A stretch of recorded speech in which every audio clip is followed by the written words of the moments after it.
Hello, greetings. I wanted to come and say hello today to speak about freedom. For there is either we choose to submit ourselves to the outer powers, or we submit ourselves to our inner guidance and freedom. For freedom has to be, we are free. We are free to breathe. We are free to think. We are free to choose what we empower, to choose what we believe. So there is all kinds of, even if we do not access to total freedom, as we are encapsulated within a physical body, our true soul and spirit is already free. So it's just a matter of drawing this freedom from above. For as we breathe, for the essence is like whenever our mind does not no longer serves us, we want to let go and to breathe, go into our heart and connect to the heart of the Mother Earth, and then to open our mind, our soul, our spirit, our consciousness to the world of spirit in the higher planes.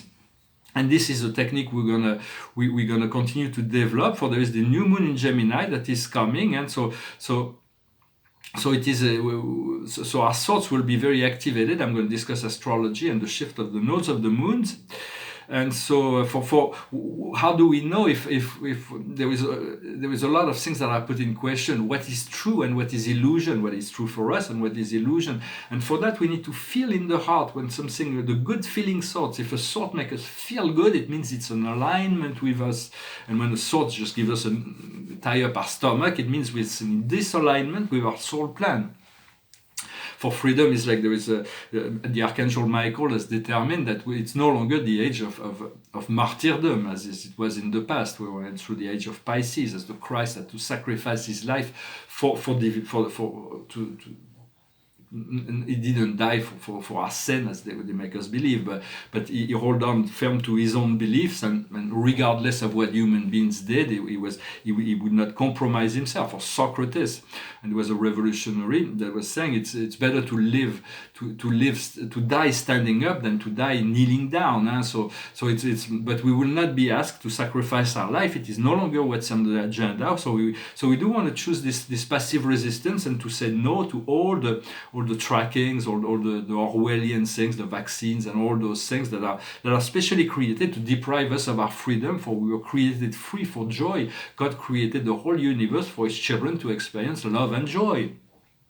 And it's not the fault of Mother Earth. For Mother Earth she's a beautiful spirit, and it's just that at the end of the galactic war, her constitution was so open, she was so loving and kind. She received all the galactic refugees here, and some of them have abused her over and over again, and to get control of this matrix. But this is changing, and it has already shifted. So it's just a matter of understanding this is shifted. It has shifted. There's just some reminiscence of the dissolving matrix that are still being played out in the media. But elevate yourself above that and stand in the void with God, so to experience joy and trust, for avoid being drawn into the drama, the polarity and the duality. For I discussed yesterday the idea that material reality dissolves and is being recreated at such a humongous speed. It's beyond the ability for our eyes to perceive, or even for scientific to determine at this point. But we only, and in between each frame of reality, when it dissolve and recreate, there is the presence of spirit and God. The I am presence is standing in between all those frames. So it is really where we want to stand, in the void with God, to experience this joy, this communication, and choose to envision a future for yourself of abundance and freedom. So rather than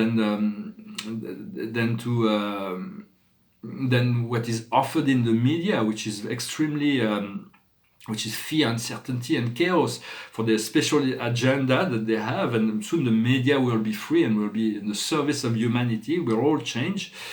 So who do you trust? Do you trust your heart, your soul, and your spirit, or do you trust those outer powers, those government, those... well, I'm not even blaming. There is, even in government, there are some very enlightened leaders, and we want to continue to send love and light to all these enlightened thoughts and to all government leaders, regardless of their position, so they may have a chance to awaken and lead the people to freedom. For every, there is it's a great test from the universe. Everybody, not just those in power, but everybody is submitted to the choice. Will they follow this downward spiral that will lead into nothingness, into oblivion, or will they choose the path of light that will elevate them into the ascension and the realm of light? So it's like choosing freedom or slavery.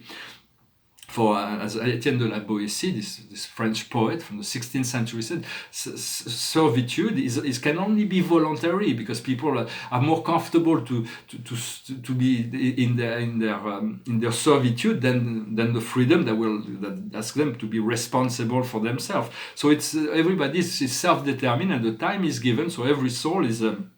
For God already knows the ins and outs and where every soul will go, but the consciousness has to be self-determined from within, and so yes, I wanted to discuss I'm going to pull a few cards and discuss a couple of ideas about this shifting of the nodes for the nodes of the moon. They go retro. They go in the every planet goes around the zodiac in the opposite direction of the clockwise. They go counterclockwise, except when they go retrograde. But the ages go in the sense they go clockwise, as well as the nodes of the moon. They always go clockwise as well, and they show basically about what is our future and our past and our future. And right now they've been shifted, just shifted from the axis of Cancer Capricorn, which is about the inner world and the outer society, and with Pluto that dissolve is still there to dissolve all the old structure, and it's shifting into Gemini and Sagittarius. I'm going to briefly discuss some notions, some ideas. I'm going to pull some cards with the Angel Oracle and see what the angel wishes to share with us today. For we want to connect, do not undertake this journey of life, for the loneliness is part of the process, so we can make those decisions for ourselves. But our guides and angel spirits are always with us. It's just a matter of more and more we're going to be able to connect with them, to receive their information, always send them thoughts, send them loving thoughts, ask them questions. More and more questions will come with this full moon in this shift of the nodes in Gemini. There are a lot of questions will be coming. For the situation is the creation. It is a globe of creation. What creation do we want to move in? I'm not going to over-interpret them. I'll let you interpret them intuitively. What comes around the situation is the request. So we're asking the universe, and the universe will respond. What we see before us is righteousness, is to be not to the necessity to believe that we are right, but to align with what we know is right for us.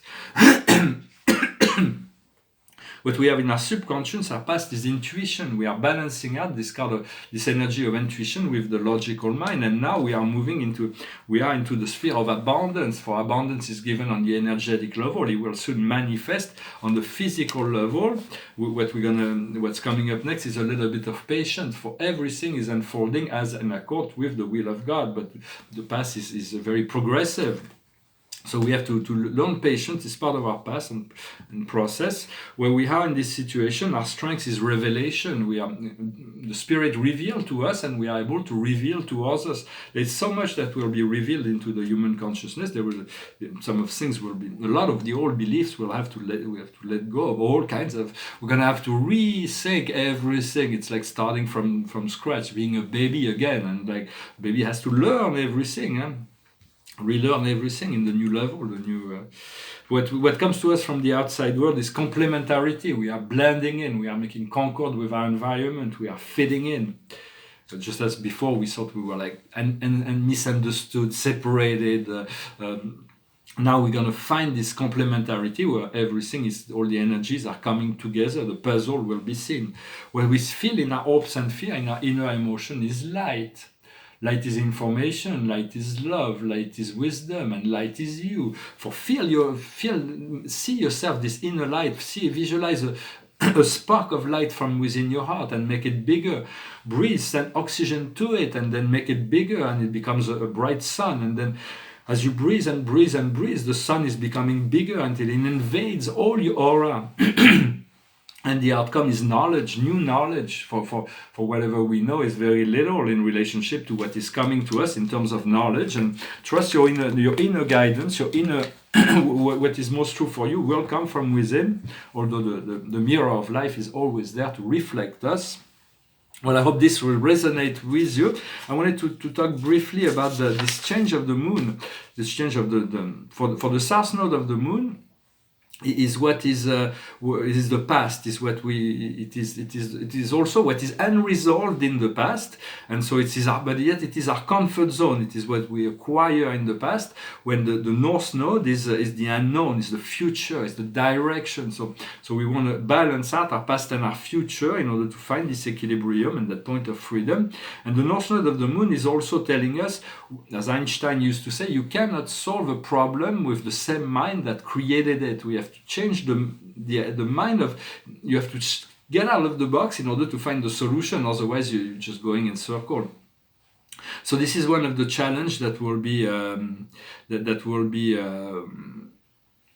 this shift of the moon. For the North Node is moving from Cancer into Gemini, and and the South Node from Capricorn into Sagittarius, and it will be there until January 2022. For the Gemini is Castor and Pollux, is both the eternal divine and the mortal linear. For it's like two twins, but only one of them was they were both elevated at the end into as a great constellation. But essentially, the only one of them was eternal. He was the son of Zeus, and so there are two dual signs. The same thing as Sagittarius. It's got the celestial Sagittarius, the man, and the terrestrial Sagittarius, the horse. So essentially, for the Gemini is the lower mind. It is practical, when the Sagittarius is the higher mind. It is the philosophical. It is the theoretical. It is the all-wise teacher. But it's also all our wisdom and philosophy because it's the South Node. It will have to be revised for the Sagittarius is the great Chiron, the wounded healer, the wise teacher, and but this North Node of the Moon in Gemini will force us to address an idea by René Descartes, that was a French philosopher, who was addressing the idea that we have to doubt everything, to reconsider all our beliefs. For many people believe that Descartes, a lot of atheists, I'm Cartesian because I do not believe in God, when actually Descartes doubted everything except the existence of God. He was his faith was very strong. And what it will come to we'll have to learn to be more practical in the coming years. It's to apply this wisdom into a practical ways, because we learn more from experience than from words. For words is very essential. We learn from books, we learn from communication, but then it is through experience that we anchor this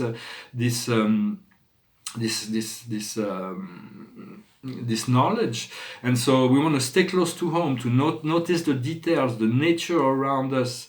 And for this return of the moons, those nodes, when we look in the past, it's like it's between 1945 and 1947. It was the reconstruction after the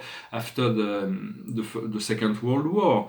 For me, 63, 64 is a return for my nodes were in Cancer, but just at the end of Cancer. So it's about the time where I was born. It's also the time where I opened my first gallery in Los Angeles in 1984, 85. And then it was the last time was in 2001. It was in 2001 when there was this great the Twin Tower event, and so it will be a shifting time. It is a time to connect to Mother Nature, for we want to connect to the higher planes, but we want and into our heart. But it's good to connect into our belly. Into this when our strength and connection. We need to connect to the planet. The planet is a divine being that is willing that's always supporting us. She's been feeding us, and everything we've had in this world is because the planet has given us to us. And so we want to connect on a new level, on the energetic level. Understanding this, there is all kinds of memory that will resurface from this connection to the planet. At the center of the planet, there is a crystal. There is a pink crystal, iron core, that is the heart of the planet, and she breathes and she emanates this pure divine pink light. And so connect to the center of the planet, and you can bring to the surface this consciousness. Mother Earth is like an archangel. It's like beautiful divine feminine entity, which has also a counterpart in masculinity. And the Earth was created also as a great galactic library. Hundreds, maybe even thousands of advanced civilization.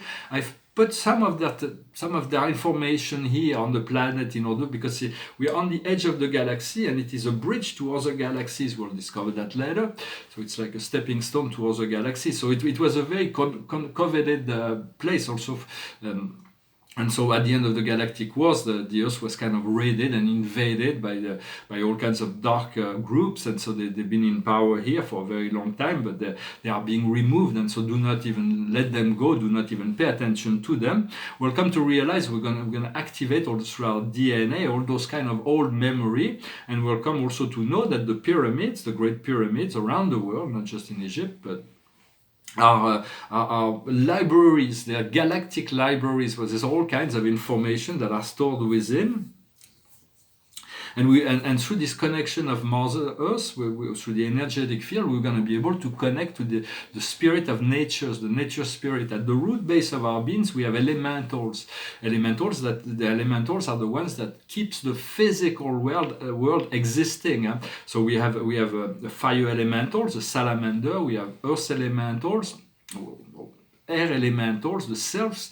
We have water elementals, the undines, and we have earth elementals, the gnomes.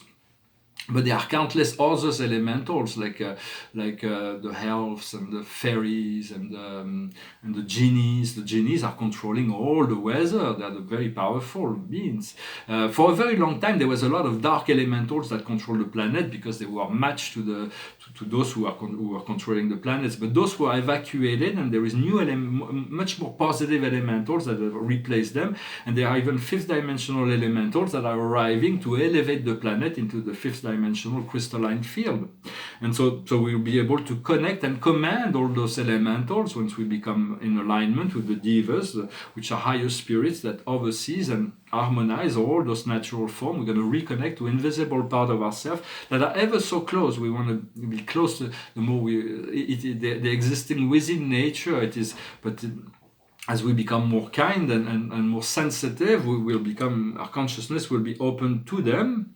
For the whole life was created for the purpose of joy, but we forgot that. But we could never even be separated from this eternal joy that we were created in. For God could never allow that. If that happens, we would disappear. But whatever God created, He created eternally. So it's just a matter of no matter how time may appear, it's just a glimpse in the whole eternity of who we are.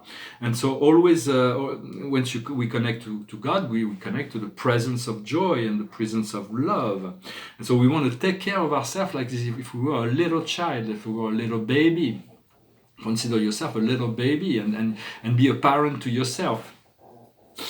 And so, and because everything is building up towards this great flash where everything will change like that, and the galactic world comes and all kinds of things. It's all building up, and this confinement has accelerated the whole process. So be in the space in between with Source and know that God is guiding the show regardless of appearances.